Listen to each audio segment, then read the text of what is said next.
O assunto agora é cidadania. Vocês sabiam que na sexta-feira a Constituição completou 24 anos? Pois é, para falar sobre a importância da Constituição, a gente recebe aqui nos estúdios o professor de Direito Constitucional, Álvaro Simeão Osório. Álvaro, seja bem-vindo ao Brasil Urgente, tudo bem? Prazer, Toninho. Ô Álvaro, o Sérgio, que é o nosso chefe de reportagem, estava contando agora que quando a Constituição foi feita, tinham duas figuras muito importantes lá. Uma era o doutor Ulisses Guimarães, que na época era deputado, e o jurista Afonso Arinos, né?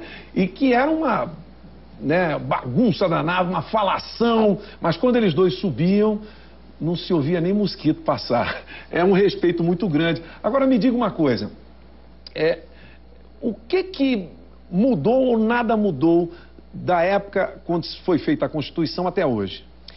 Nesses 24 anos de Constituição, o que se percebe é que o Brasil vem tentando efetivar essa Constituição, que, como você falou, foi promulgada por uma Assembleia Nacional Constituinte, que era presidida pelo Ulisses Guimarães, saudoso Ulisses Guimarães, né? Que, inclusive, foi quem denominou a nossa Constituição de Constituição Cidadã. Cidadã, né? E por que isso? Porque logo depois ele disse que aquele que trai a Constituição é também um traidor da pátria e da democracia, né?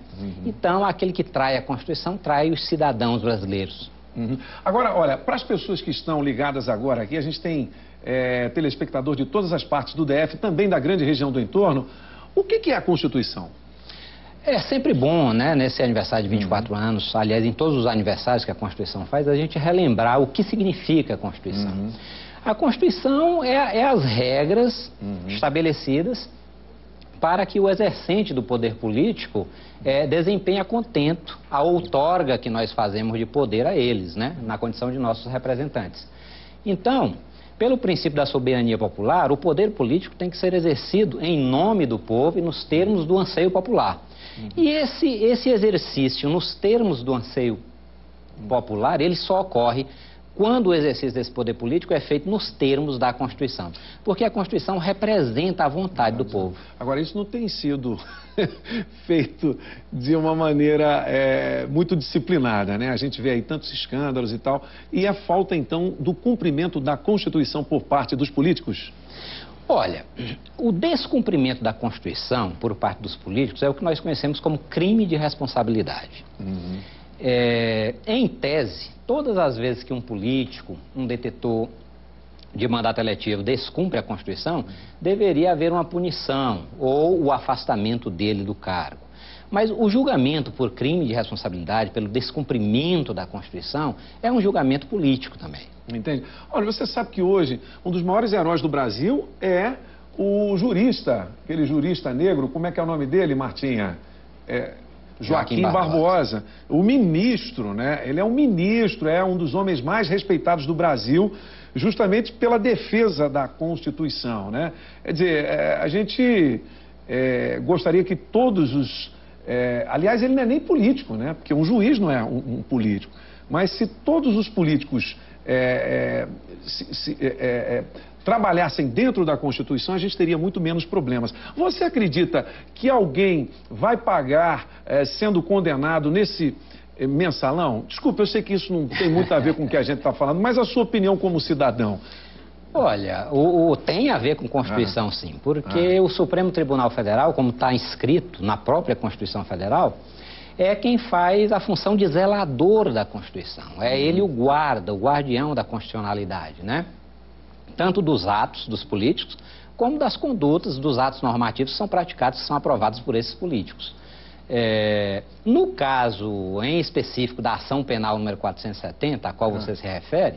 Que é o mensalão. Que é o mensalão, o Supremo Tribunal Federal está exercendo uma competência criminal, né?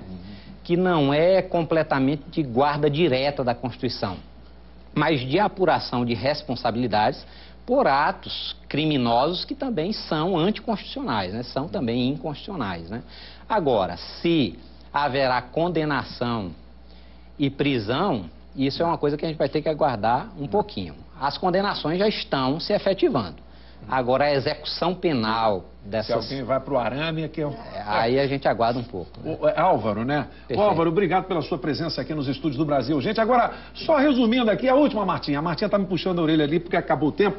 Álvaro, a gente vai bem de Constituição, né? Embora com todos esses problemas, nós vivemos numa democracia que, de certa forma, obedece à Constituição. Eu diria que o Brasil vive o período mais duradouro de democracia da sua história, nesses últimos 24 anos, porque é uma Constituição completamente estável e a reparar tão somente o fato de que a Constituição prevê vários programas, vários objetivos a serem alcançados pela sociedade e pelo Estado. A crítica que a gente pode fazer é no sentido de que esses objetivos, esses programas, essas metas não estão ainda completamente atingidos, né? O que faz com que alguns juristas falem, inclusive numa crise de inefetividade de certas partes da Constituição, como, por exemplo, aquela que prevê que a saúde é direito de todos e dever do Estado, aquela que diz que a educação pública deve ser de qualidade e acessível a todos. Então, essas normas que nós chamamos de programáticas, essas têm que ser buscadas. Não o atingimento dessas metas tem que ser mais efetivamente buscado, né? Tá certo. Álvaro, obrigado pela sua presença, pelos esclarecimentos aqui. Uma aula de Constituição. Você é professor aonde, hein, Álvaro? Sou professor no Instituto Processos. Processos. Perfeito. Obrigado pela sua presença no Brasil, gente. Um grande abraço.